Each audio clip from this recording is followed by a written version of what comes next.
Hey, it's Sandra Pike from LePage Atlantic and the Pike Group. So as you know, once a month, I'd love to interview agents here in the market and just speak about what's going on. So I'll let you guys introduce yourselves, and starting with Bill, go ahead. Well, I was going to say good morning. I'm not sure what time the people will be watching this, so good day. My name is Bill McMullin. I'm the founder and CEO of Viewpoint Realty, which is a real estate brokerage, operates across Nova Scotia. We also have a popular real estate website at viewpoint.ca. I am also a realtor, but I'm not actually not been practicing at street level real estate for a fair number of years. We have 81 agents across the province, 8 or 9 offices from Sydney to Yarmouth. So I'm still very, very close to the trade, but I just want to be clear, I'm not street level. That's okay, but you got an amazing website. Thank you. Yeah, go ahead, Ian. Tell us about yourself. Hi, Ian Angus here from LePage Atlantic. Richard, you're next. Yeah, Richard Payne from Halifax Homes and Lifestyles and EXP Realty. Awesome. All right, guys. So we know we are still in this seller's market, and you know, Ian, I'll actually, no, I'm going to get Richard to answer this one. Where do you feel that this market is going to continue? I mean, truth be told, I didn't think we were going to go this long into you know, a market where homes now are going, you know, 100,000 over asking. Yeah. Are we talking about what I want or what we see? Because what I want is a little bit of sensibility and a little bit of slowing down. It's that same frustration that a lot of the agents that we talk to are all the same, where it's like, okay, yeah, are we looking now at the state where you talk to a buyer and the first question you almost have to ask is, okay, we're going to go and view this house that's at $499. Are you prepared to pay $600,000 or more to go and actually get this house? And I've had that conversation and probably having more of them now than ever, where it does seem as though we are anywhere from about $60,000 or over just to even be in the ballpark of actually getting in the top 2, top 3 to actually get your offer accepted. So I don't want it to continue like this. We've certainly gone up a little bit too quick, I think, with the average price point. You know, when you look at this time last year to this time this year, 36% price increase in 1 year is huge for Halifax. Like, we don't go up that far that quickly. So it's all coming down to people are sending in the offers, they want the houses, and they're paying at least 50,000, maybe 60, up to, I think the highest I've ever done, I think I've had to come in at about 140 over asking price to actually get the offer accepted. So it's kind of the state of the market, and the hard thing for the buyers is explaining that and adjusting their expectations.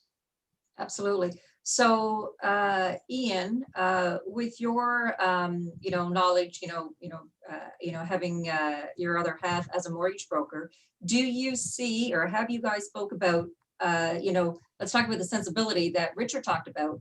If it's the proposal to the mortgages to, you know, with the stress tests up to, was it 5.27?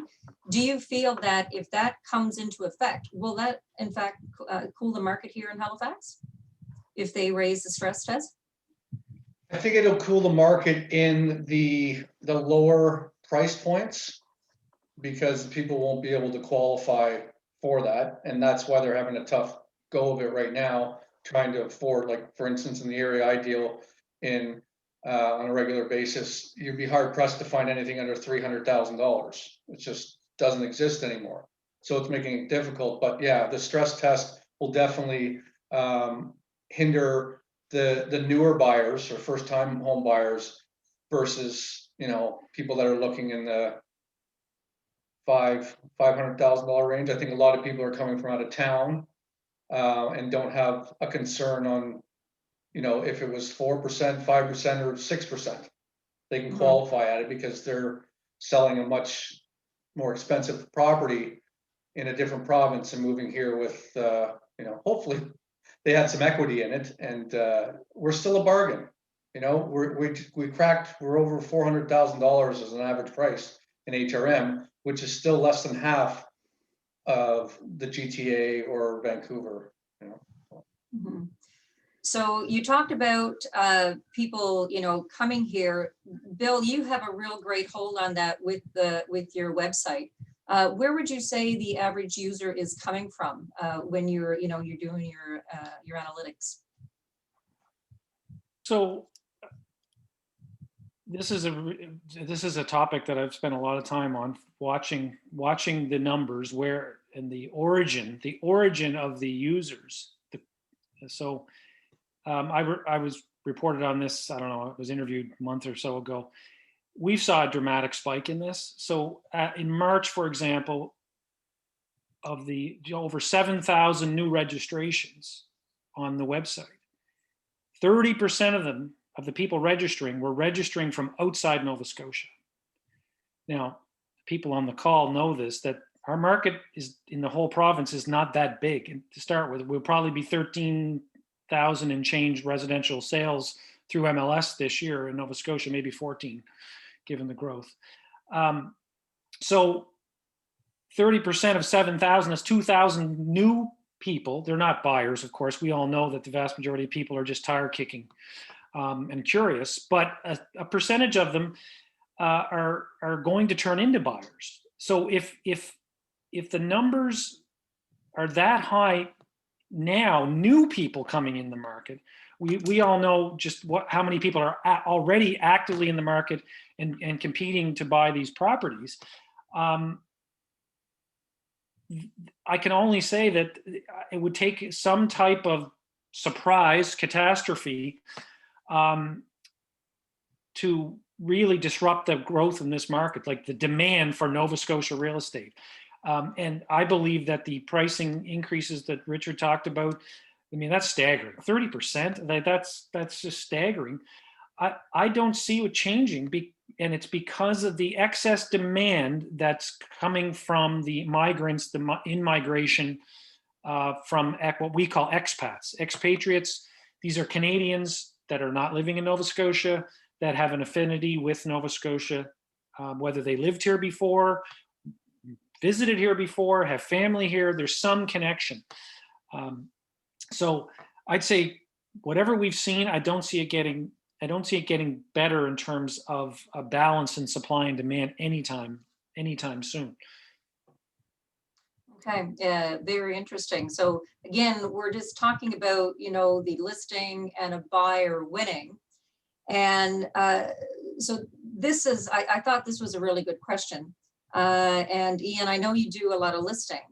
Do you feel that for, any of the sellers that are watching now, do you feel that it matters who a seller will list with, that they're just going to make the money anyway? Does it matter who they list with? Yep. Oh yeah, they have to list with me. I'm just kidding. No, I think it does make a difference. I mean, there's plenty of agents. I mean, we were all new once, right? But I think that experience, especially in this market, goes a long way and is needed for a lot of people. I mean, I'm not trying to bash new agents at all, but there's plenty of agents that have been in the business a long time too that can't get their head around the way the market is right now and dealing with multiple offer situations and explaining the process to their clients properly. So would you say that sellers then would be leaving money on the table in some cases? In some cases, yeah, for sure. Yeah. I think it's the same. I would look at that the same way with people doing private sales. Yes, you can sell your house. Can you sell it? Are you going to get top dollar for it selling it privately? Possibly, for sure. But on average, I would say no, you don't, because you're just leaving. I think you're leaving money on the table by doing it running that avenue. So.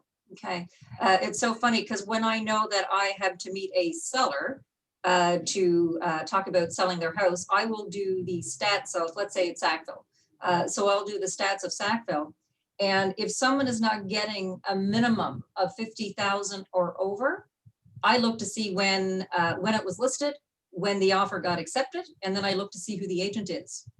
And because, I feel that you do have to be, as a listing agent, even more strategic now than you ever did in order to help get your seller top dollar. That's my But thought. so the process I use, and I mean, it's not rocket science, but I will list the property. And the first day, if it gets listed midday, there's no showings that day. I pre-booked the timeframes that the house is going to be available for showings. So say we listed it today. So Thursday, it's open 10 to 4, Friday 10 to 4, Saturday 10 to 7, Sunday 10 to 5. So it's already predetermined, so I'm not interrupting my client and calling them every 2 seconds. Hey, you got another offer. I just listed a property in Timberley and we've had like 30 showing requests on it already. But we have the time spaced out and already blocked out, so I'm not interrupting my client every 15 minutes with another showing request. And the other thing I don't like to do is the preemptive offers or bully offers. I'm having my client, we write that right into the contract now, that those are not going to be dealt with, and all offers will be dealt with on the specific time. That Yeah, we I do the same. state under the instructions to members. And I have yet to accept or deal with a bully offer, and Yeah, no, I I do a don't. fair bit of business, so I come across them very often.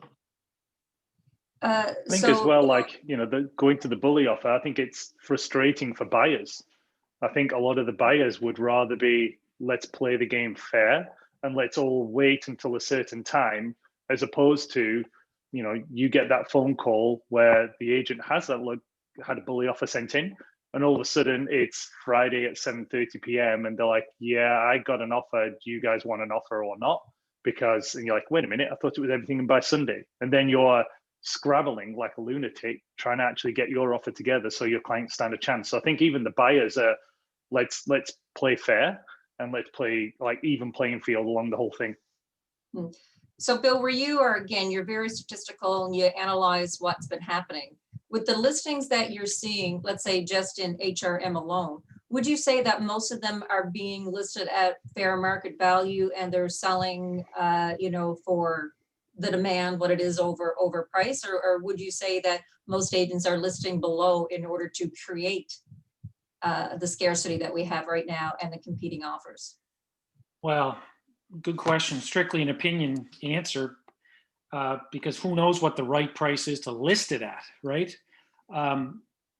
I have heard that it's become more common practice to put a what's called an attractive listing price on it, knowing that it will ultimately, the price discovery process will end successfully as a result of multiple competing buyers, right? This topic of what you're talking about is very, very interesting to have. Well, I think the entire marketplace, right? When you get into competition, buyer competition for anything, it makes, when you get such a supply demand imbalance, it leads to lots of friction in the market. You all, the four of you, know better than I do just how messy it gets with both the seller and the buyer when you have the imbalance like we do. I'm going somewhere with this, and it's kind of a question back to the group, is are we doing ourselves any favors as an industry by continuing to maintain this method of what I call blind silent auction in a marketplace that's this imbalanced? What's happening? Are sellers getting the right price? Are buyers and sellers getting the right price? Because we're in the middle of facilitating a meeting of the minds between the buy side and the sell side. I know sell side means buying in our industry, but the public thinks sell side means listing. But our job is to create a meeting of the minds between the two sides, and I think it's incumbent upon us to find the way that achieves that balance, right? And when you have such a supply-demand imbalance in the market, what appears to be happening, and you four would know this, is what's the gap between the winning bid and the backup bidder in the case of multiple offer situations, which are almost more common than not on listings today. And I believe the process that we have employed as an industry is leading to it's not helping the reputation of the industry, because buyers who lose almost always find some, problem with why they lost. And if we had an open bidding system, I think we would have more interest from the market. The integrity of the market would be increased if people could see what the bids were live. And this is done in other jurisdictions. Australia is one example. And I think there's a way it could be done that would work for realtors, right? Doesn't marginalize the realtor. It actually would help them, in my opinion. I'll give you an example. So Ian, you talked about 30 showings the next day on a new listing. The way I see this working is you still handle these showings the way you do. And then you tell the people that see the property, or their agents, we're going to be doing online live auction for this, right? Put away your purchase and sale agreements. We don't need those. They'll come after we pick, a winning bidder, right? And you work with your buyer, and you sit there and you go online and you go live at the whatever time you say. That's when we're going to start accepting bids, and the bids will be live, and we'll see them on the screen. Everybody can see it. That works in the commodities market. It works in the stock market. It works in equipment auctions. I think it should be employed in housing. And I should say, there's chatter at the federal level. The BMO economists were out last week actually tabling this as one way to resolve one of the problems in housing. And it's the lack of transparency is leading to crazy excessive offers on properties that are well beyond the second best offer. Anyway, I know I just went on a bit of a rant, but No, interesting. I think it's important. I think it's important for our industry to do whatever we can to minimize the gaps, inefficiencies, or friction, and friction as far as price discovery is concerned. I think that was your question. Are we getting the right prices? No, I like it, and I think it's great. As a listing agent, for me, Yes. it's not all of it. So last week, I had a property I listed for $399. Or not last week, whenever it was, I had an offer at $520, an offer at $516, and an offer at $515. Very good. And I looked at the top 3 offers, and we picked the $516 offer because I knew the agent on the other side, and I knew that the deal was going to be completed and there wouldn't be any hassles.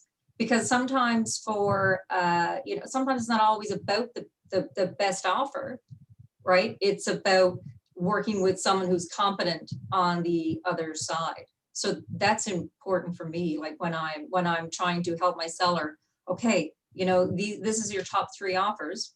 They're all great. They're all very similar, but these are my recommendations. And because I just want the deal done. Well, my suggestion, as I said, in this model, and it's not an invention. Auction's been around long, I don't know how many years. But in how it would work in real estate is the realtor representing the buyer, that would be on the system. So the listing agent and their seller could actually see which agents are bidding, right? And as far as the names of the buyers, well, the vendor sees the names of the buyers on the purchase and sale agreements that come in, right?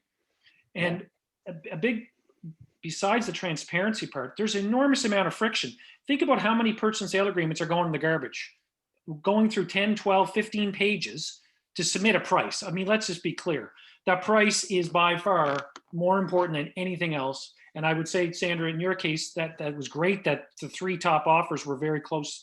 We're very close together, but if they weren't close together, I doubt you're going to be recommending to your seller to take the second bidder, the second best one, if it was $15,000 below the best one, because your opinion, the agent representing the buyer you just felt they could get it done. Well, it's not the agent that gets it done; it's the buyer that has to ante up in terms of meeting the condition. Right? You're right, but a good agent, though, is going to ensure that their client is prepared, that they're willing to, to forego conditions if they need to. And they just understand the process. So to me, that's important.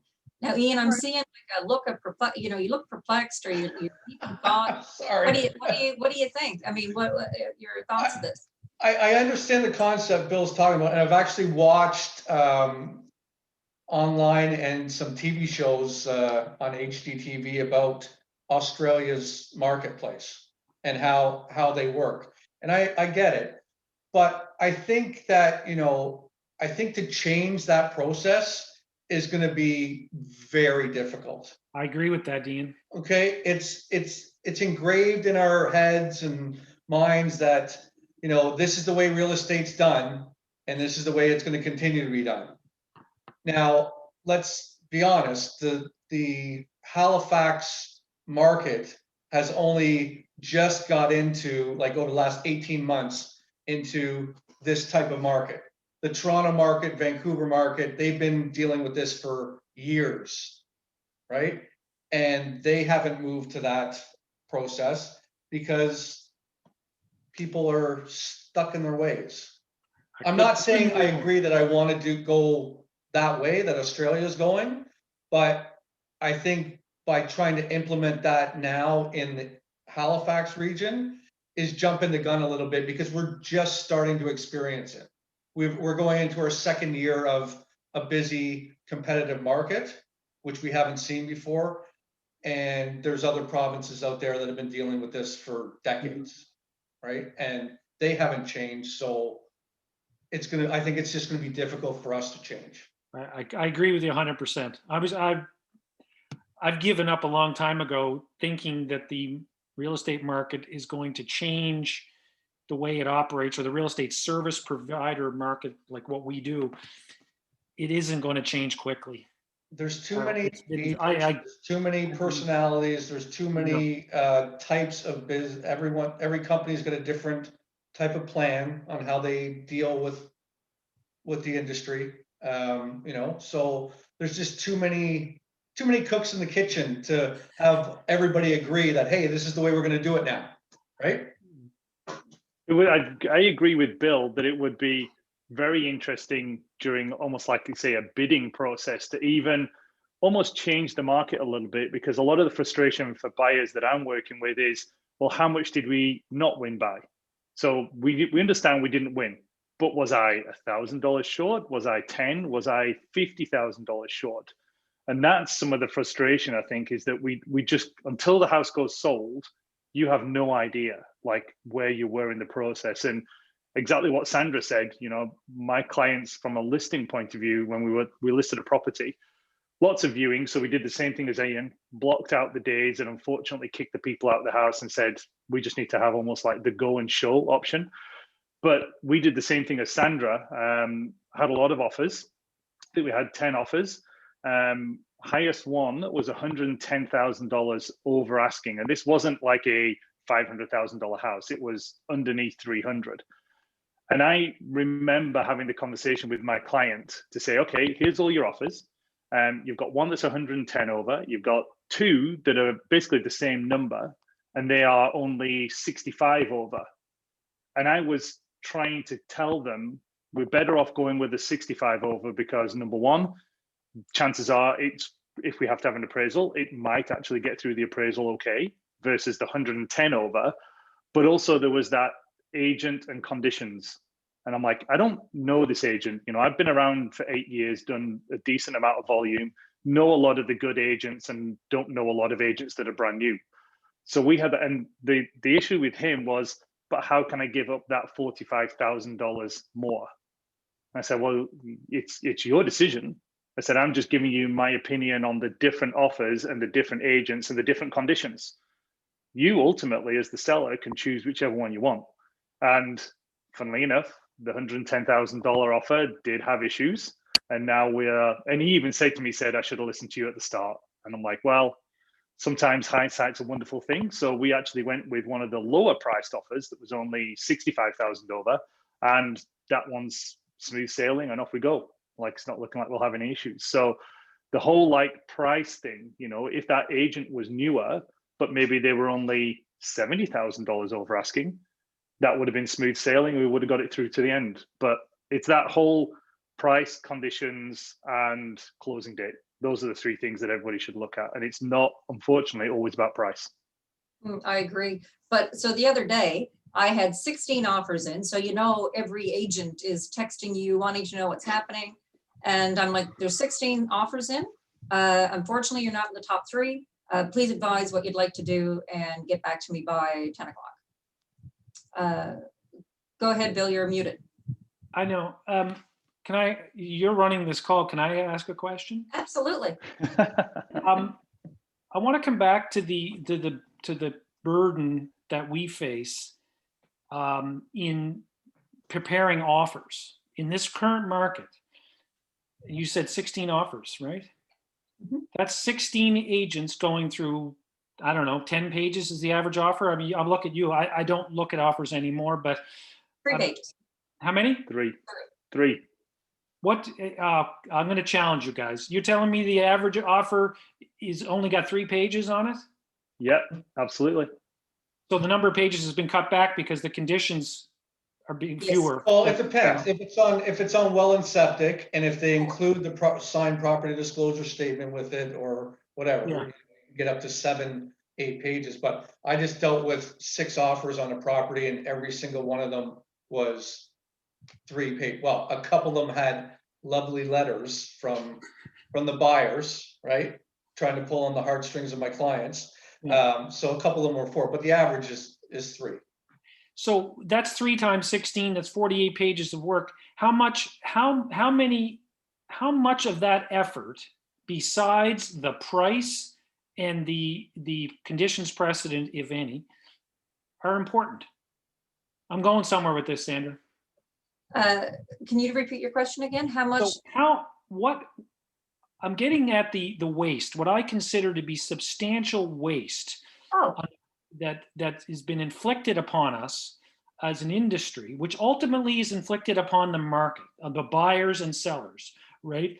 In the case of offers, writing up, competing for listings is just one, where the industry member has to fill out 3 pages.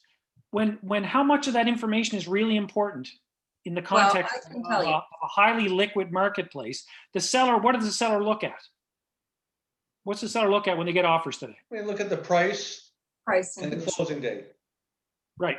And the closing dates in this market should be predetermined because everyone wants to make their offer as attractive as possible. And they're all calling, the buyer's agents are all calling the listing agent, what closing date do you want? And it's usually on the listing. Right. And then so you got 16 times it's a lot of effort, right? Which I think is excessive. It's not much of it's not required. Then you got all the communication, Sandra. You referred to the communication that's kicked off after the offer submitted, or sorry, it might have been Ian, in terms of the back and forth, the agents wondering how things are going. It's really a lot of friction. Friction is cost. And it's a recipe for disaster because it's almost impossible, even for the most capable listing agent. When you get 16 offers, it gets real difficult to manage that if you're going to go round 2, right? And all the communication. And I think it's a lot for naught. It doesn't really help the outcome. So I'm with Ian. I give up essentially on the whole auction thing. I wish it would happen, but I'm not giving up on making the process more efficient, because it's not efficient, and it creates problems. So I have 2 thoughts to that. Pardon me? I have 2 mindsets of that. Go ahead. So last week, on Monday, so I had 4 listings, right? And all the offers were due by 9 o'clock. And if someone is sending me an offer below ask in this market, why are you wasting your time? Then I had another agent send me an offer 20,000 over asking.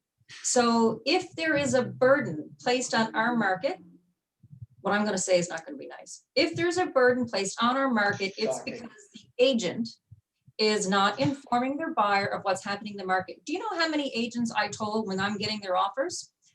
You know what? Thank you for your offer. I will submit it to the seller. But if you don't hear back from me by 11 o'clock, your offer has expired. So in the meantime, I'm suggesting that you go back, do the stats for the last 7 days in Sackville. I'm using that as an example. There was 4 of them in Sackville. Use the information of the last 7 days of what's happened, and you're going to see what the average price is, what's selling over market. And one agent goes, Sandra, oh my God, this is my 20th deal to write for these people. Well, why are you not informing? Why are you not? You're the expert.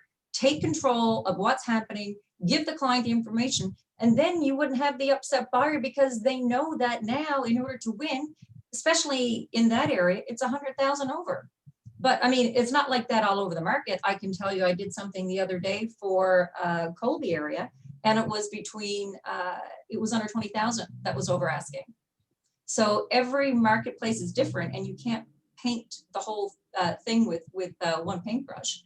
But I think it's the agent not understanding the market itself, and that's what's creating a lot of frustration, I think, for the buyers. I think as well, what you'll find is the buyers will be a lot happier with you as their agent if you actually sit down and say, okay, I understand where you want to be with price. Let's have a quick look at the percentage over asking price that market's getting. And I've even gone down to like that street. So there was one sometime last week, and the clients were like, yeah, let's send an offer in and let's go like 25,000 over. And I just literally went onto our back end realtor system, pulled out the last 6 houses that had sold on that street, did the usual little, put it in an Excel spreadsheet and said, here's list price, here's sold price, percentage different.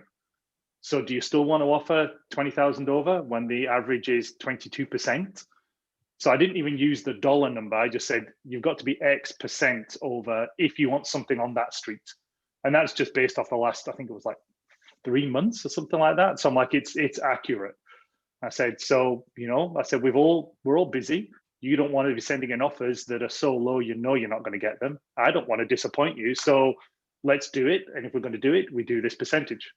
And they said, thanks very much. In that case, we don't want to offer on it. I'm like, great, that's fine. We'll just go and find another one.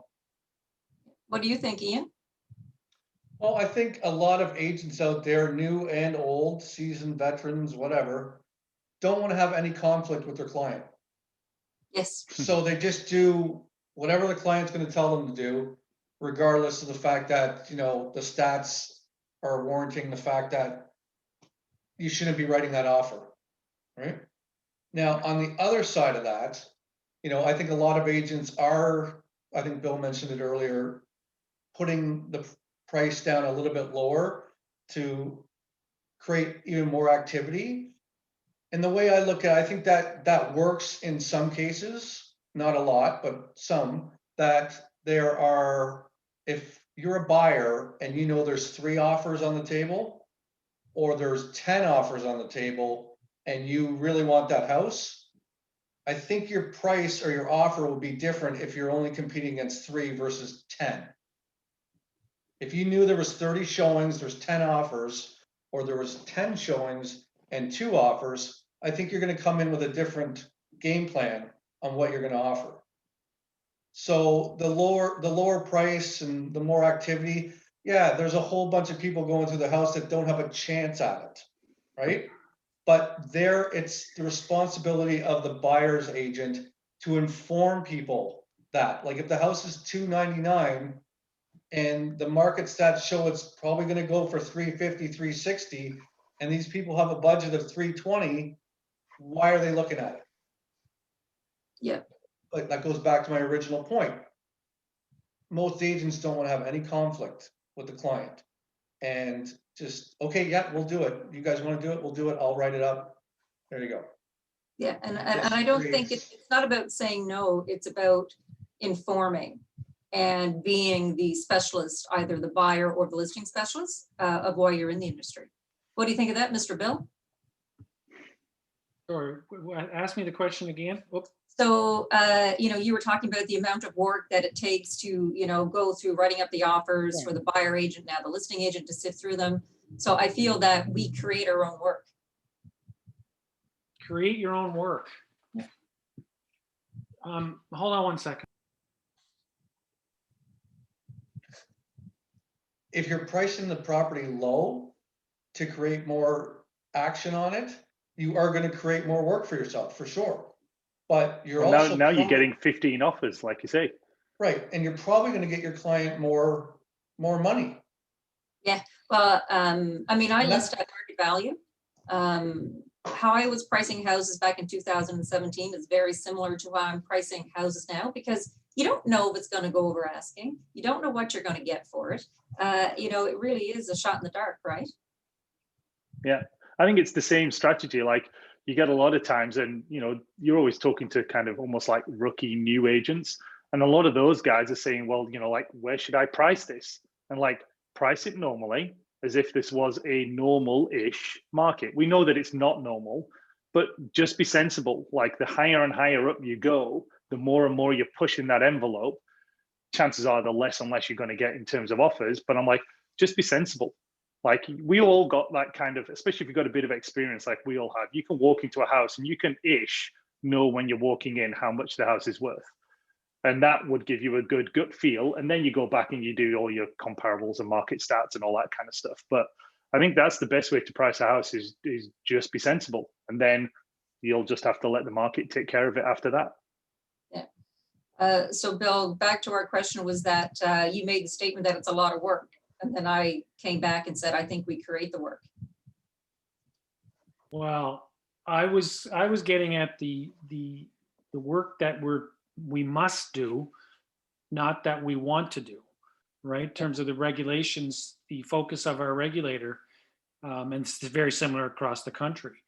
And it just bothers me that where so much time is taken away from the client. Like focus on the client. Don't spend any time,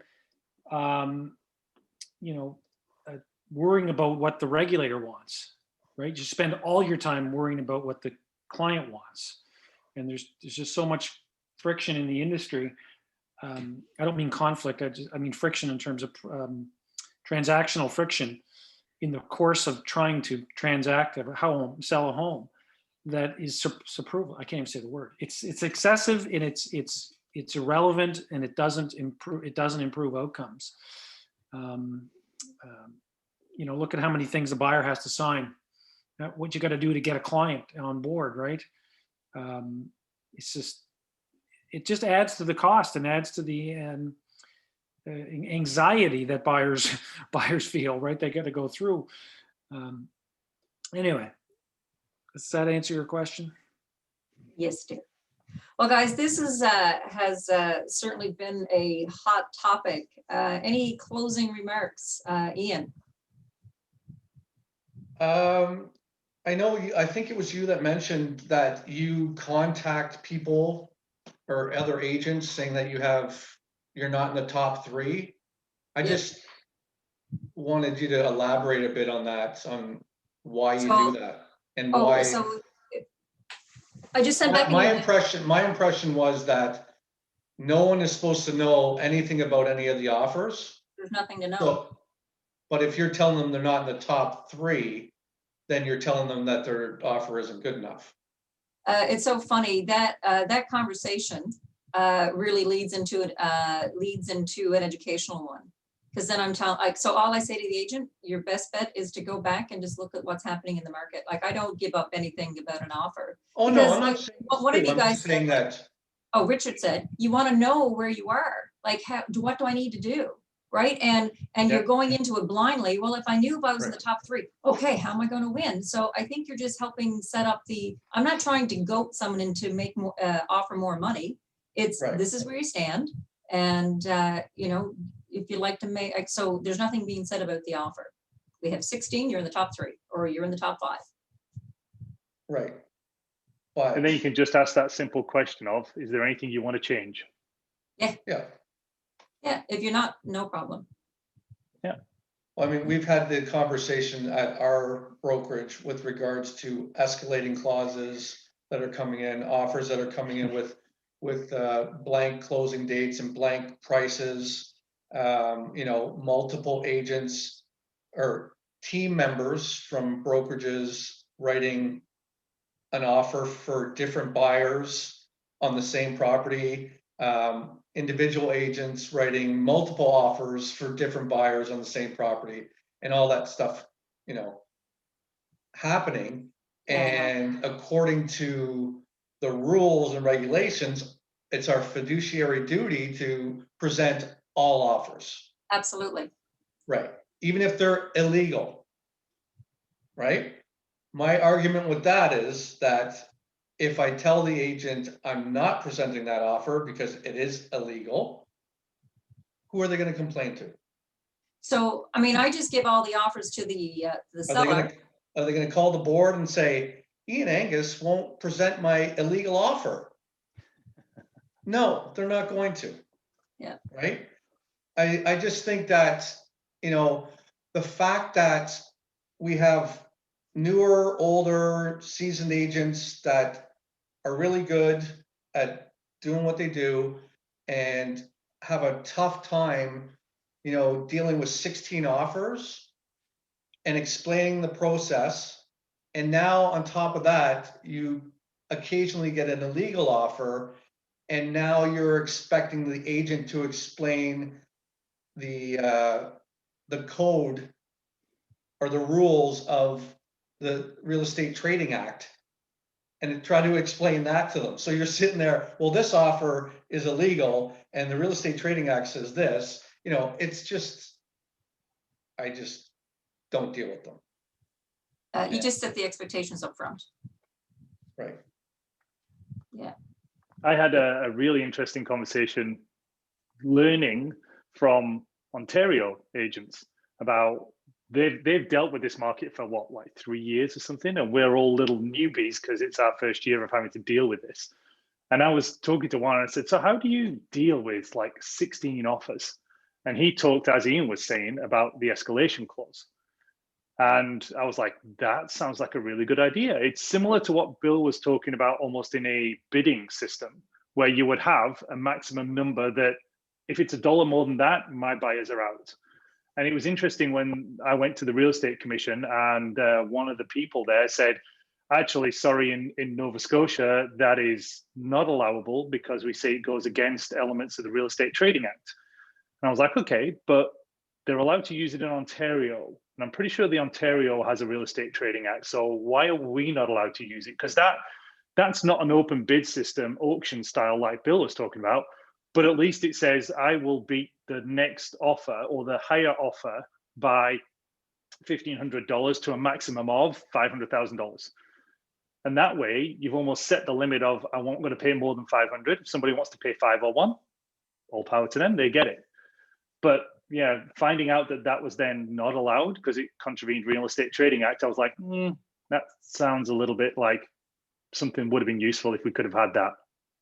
So, Richard, very interesting, the story you just told, which I've seen it many times, and I alluded to this earlier.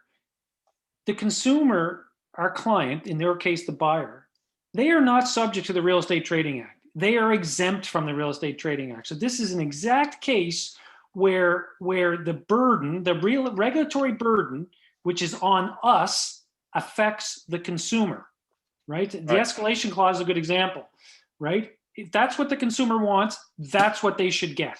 Yeah. And forget about if it's crazy. It doesn't matter. Our job, we're not here.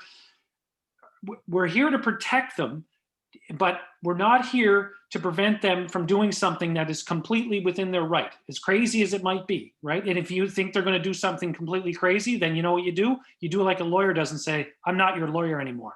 Because even though you can do that, I'm not endorsing it. And I'll be happy to leave or exit the relationship. So and I've heard this so many times over the last 11 years, and you can tell it pains me. It pains me that we're trying to manipulate the marketplace. And I don't mean the consumer. I mean, the way it operates is not natural, not completely natural, right? It's not all just market forces. These policy interventions by the regulator and escalation clause is a perfect example. It's not acceptable. And the consumer thinks they are subject to the Real Estate Trading Act. They are not. 100%. The only thing they're subject to is the common law of the land and criminal law, right? And if they want to submit some, an offer that's got an escalation clause in it through their realtor, they should be free to do that. And sellers on the other side, Sandra, I know it's possible, but it doesn't usually happen. The seller can direct you to say, you know what, let people know that they're not in the top 3. Yeah, oh, the conversation I have with my sellers. Yeah, and that's totally, that's lawful. That's 100% lawful. Now, is it practical? I don't think so. I mean, I heard from all of you and me, things like, I heard the word blind, I heard guessing, escalation clauses. That's all because we don't have a transparent bidding system. If we had transparency in the bidding, you wouldn't be guessing, it wouldn't be blind, right? And you wouldn't have the friction that goes with trying to communicate with 10, 12, 15 buyers. I like Sandra, your approach, which is, if you don't make the top 3, you won't hear from us, right? That's how you minimize the work required to service the transaction or manage the transaction. Yeah. And now we all know with Sandra as well, if we're trying to buy one of Sandra's houses, if she doesn't call us and say we're not in the top 3, we know we're out. Now I know what to do, Sandra. There you go. 3 coming this week. I'll be looking for your offer. Okay. Let me know. Guys, this was an awesome discussion, and it's always good, just to get everybody's different input, because we all sell in different areas. And, Ian, even though you and I are from the same office, like, we just have different opinions on things. And, and I think the consumer needs to know, what we struggle with as an industry, and, what the buyers and sellers are going through.